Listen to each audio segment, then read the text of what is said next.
So this past week in the Gambia, something that started as a simple protest over mobile data prices just exploded. It's turned into this huge national debate that gets into everything: constitutional rights, political freedom, and really, the future of the country's young democracy. We're going to unpack how it all went down. Okay, so here's the game plan. We're going to start with the spark, the data protest that kicked everything off. Then we'll get into the crackdown that followed, the big legal debate that's at the center of it all, and how this all spilled onto the political battlefield. After that, we'll check the nation's pulse on some other big issues, and finally, look at why the Gambia is truly at a crossroads right now. Right, let's kick things off. How did this all get started? Well, it all goes back to a single decision made by the Public Utilities Regulatory Authority, or PURA. They set a new minimum price for data. But as you're about to see, this was never just about the cost of getting online. You know, it's wild to think about, but this entire firestorm, it started with just one number. A new price floor that sparked immediate outrage, especially from young people. They didn't just see it as a price hike. They saw it as the government trying to lock them out of the digital world, cutting them off from information, from jobs, from everything. And here's that number, a whopping 243% jump from some of the cheapest deals people were getting. I mean, we're not talking about a small price tweak here. This was a move that basically priced a huge chunk of the population out of affordable internet overnight. And this quote from a student protester, Fatou Jagne, really hits the nail on the head. She said, "This isn't just about data, it's about access to opportunity." That says it all, right? For a whole generation that depends on the internet for their education, for their future, this felt like a door being slammed in their face. Okay, so this is where things really take a turn. What started out as a peaceful plan to just deliver a petition was about to meet a really forceful response from the authorities. And man, things went south fast. You had activists gathering peacefully, trying to hand in a petition. Then riot police move in with tear gas. That leads to a bunch of arrests, which then sparks more solidarity protests and, you guessed it, even more arrests. The whole thing just spirals until 23 of these protesters are denied bail and sent to the infamous Mile 2 prison, a maximum security facility. Just wow.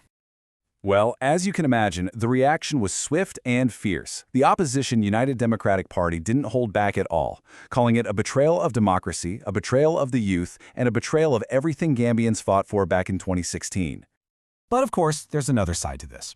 Politician Mai Ahmed Fadi basically said, hold on a second. He argued the police had every right to intervene. His point was that the protest was happening in a busy area, blocking access to a bank and other businesses, and that you can't let one group's rights trample on everyone else's. And that right there, that brings us to the real heart of this whole thing. It's this massive clash between the country's modern constitution and a law that's been on the books since colonial times.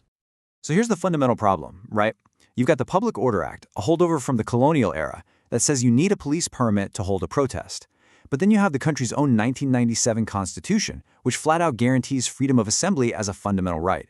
They're in direct conflict with each other. And to make things even murkier, there was a Supreme Court ruling back in 2017. The court kind of said, well, both laws are constitutional. This created this legal gray area that critics say is basically being used as a weapon to shut down dissent and criminalize protest whenever the government feels like it. All right, let's zoom out a bit, because none of this is happening in a vacuum, right? These street protests, they're echoing right into the halls of power, especially with the 2026 elections already on everyone's mind. And speaking of politics, this poll dropped right in the middle of everything. It came from Gambia Participates and suggested that the current president, Adama Barrow, was the clear frontrunner for 2026. But the poll itself quickly became the story. Yeah, it became the story because a data analyst named Tuba Marie just tore it to shreds. I mean, look at this quote. He called it a statistical echo chamber and dangerously misleading. He basically said the whole thing was junk science. And here's why. The sample size was ridiculously small, just 0.16% of registered voters. There were basic math mistakes where the numbers didn't even add up to 100. Plus, the people they talked to were mostly urban, educated guys, not exactly a snapshot of the whole country. The takeaway was pretty clear. This poll wasn't measuring public opinion, it was trying to create it. Okay, so let's pull the lens back even further. Because while all this was going on, other headlines from the same week really paint a picture of the bigger, deeper challenges the Gambia is facing. And this chart really shows you the tale of two Gambias. On one hand, you see the promise, right? Billions in aid for security reform, a former death squad member getting justice in the US, pretty solid economic growth. But then you look at the reality, and it's a different story.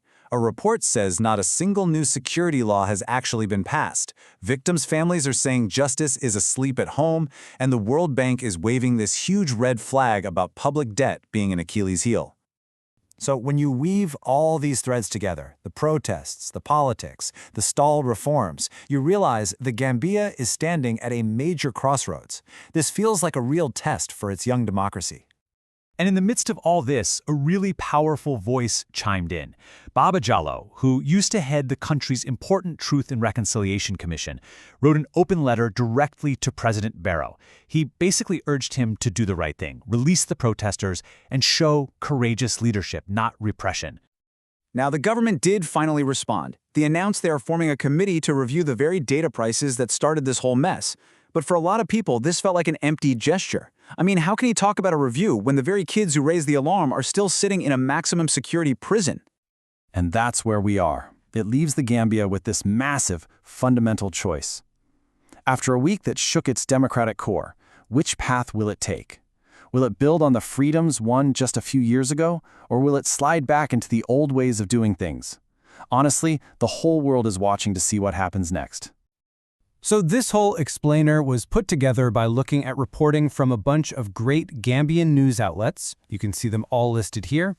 Thanks so much for joining us.